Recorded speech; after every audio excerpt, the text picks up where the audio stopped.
that health and nutrition, I think this is my second cover with them. So I feel a very strong sense of achievement because all my life when I started, I was always this little plump thing. And now to be on the cover of Health and Nutrition, I think on my own, I feel I have achieved something to be here. So I think it feels great and I'm thrilled. I love you. I have seen you from the time you have started, and you have never been plump. Honestly, you have been this voluptuous girl who's like dream come I true for just any. learnt the art of camouflage. You have to learn that. The minute you learn the art of camouflage, you've sailed through, girl. Trust me. Okay. No, but I think this is really important. And not only for people like us who are, day to day in front of the media, the cameras, whether you're doing endorsements, appearances, or movies. I think even for anyone, it could be, even when I was just a housewife and I had not restarted my work again, I was just chilling. Even then, the minute you step out of your house, you have that little confidence, in yourself that, okay, now I'm looking good today and I want to step out. And there's an automatic, bounce in your step the minute you know you're looking good and you're out there.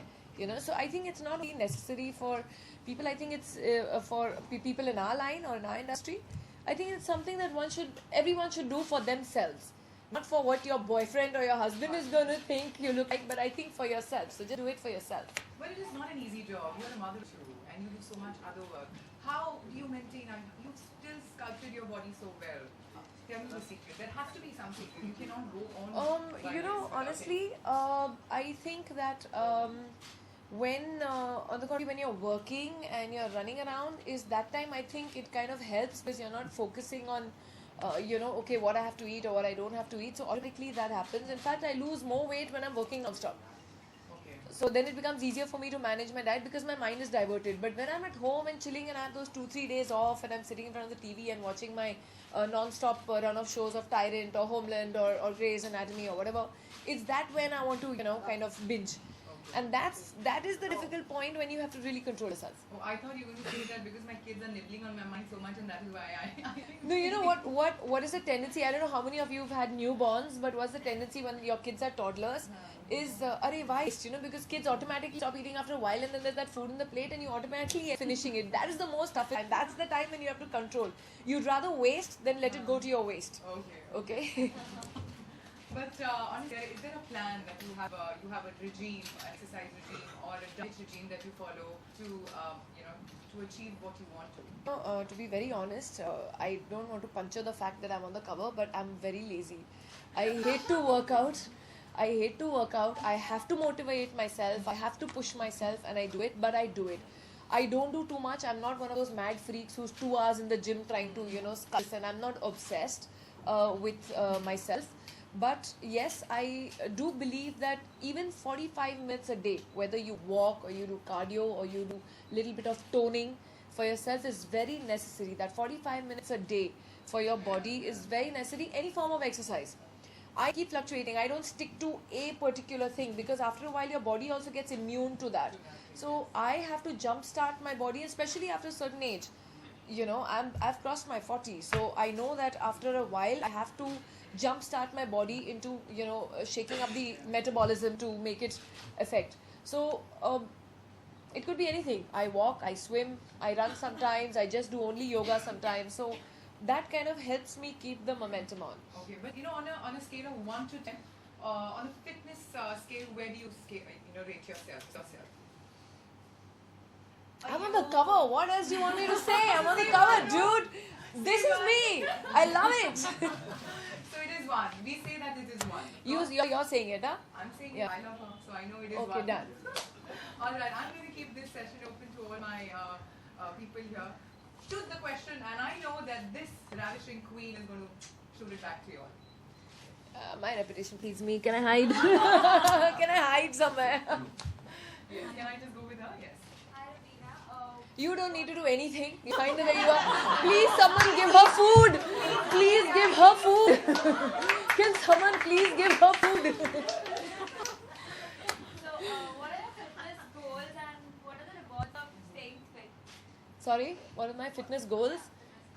Honestly, I don't believe in starving. I don't believe in, completely pushing your body at that point where you're sick, and because you are what you eat. Your hair, your skin, whether, eyes, a lot of, these girls nowadays are, attempting goals which are beyond their body frame. I mean, I have a broad structure, I have a broad body frame. So I know I'm never going to be a size zero, and I'm happy in my skin. I'm happy what I am. I'm fit. I'm healthy. I'm not obese, neither am I like extra thin. So the fact being that I think all of us also need to set a correct example for even the young kids to follow. I'm seeing kids at 15, 16 starving myself the minute they become 13 or something, starving themselves to reach or going on diets, which I mean we never did honestly at that age. And ultimately in the long run, it affects them somewhere because I've seen a lot of my friends who tell me, who are 26 or 27 years old, and they say, my God, I'm losing a lot of hair, what to do? I'm like, what are you eating these days? So ultimately, your body shows what you eat. So if you have a goal for yourself is to stay fit and be healthy and eat the right thing, you always have a right choice. Instead of that fried, bunch of chips, which I just caught Mr. Hira gobbling upstairs, and I told him, what are you doing, man? Stop it. Yeah, I was warning him about his And he cholesterol. always forces me, Raveena, every time. You're telling me you'll have this? I was like, no, I'm not going to. You can. So it's just make the right choice, and that's it. You don't have to starve. You don't have to do anything. Just make the right choice because whatever you eat, ultimately your body is going to show. See, if Nani sir is making you eat, that means every man likes healthy girls. Period. Alright. Can I have the next question please? Raveena, according to you, who are the fittest actors and actresses in Bollywood? Today everybody. I mean, it is not like the 90s where all of us came nice and plump and undid eyebrows and everything, and we were just there and we evolved along the way. But today if you look at them, I mean, who doesn't have, I mean, you can actually say who does not have a fit body. Actually, I don't even know that. Yeah, I don't actually, even know that's that. my question. Who does not have Who a does fit not? body? I don't know that. Question. Okay. Yeah. Yeah. More questions, please? Yeah, please carry on. Hi, Raveena. You complete 25 years this year. Yes, 25 years. Can you recollect three most memorable events from your cinematic journey so far? Anything that's been with you, stayed with you?